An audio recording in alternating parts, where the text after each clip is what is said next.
ఏంది బా బాబా గాలం వేసి కదా బా నువ్వు ఏంది బా ఈయన పడుచు గాలం ఇక్కడ రాకూడదు నేను వీడియో తీసుకొని వచ్చిన నేను యూట్యూబ్లో వీడియోలు వేసాడు అలా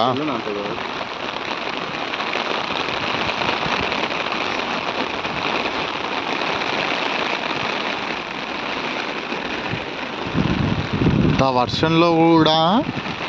మా కాలనీలో ఫుల్ చేపలు వడ్డానికి వచ్చాను చూడండి ఫ్రెండ్స్ ఆడ బ్రిడ్జి కనపడుతుందా ముందర అక్కడి నుంచి నీళ్ళు ఇక్కడ ఇదల్లా వస్తాయి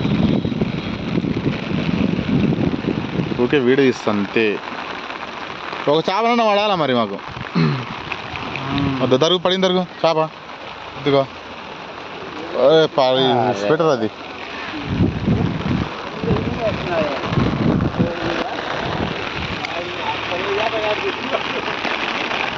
నేనంటే ఈయనంది కాలం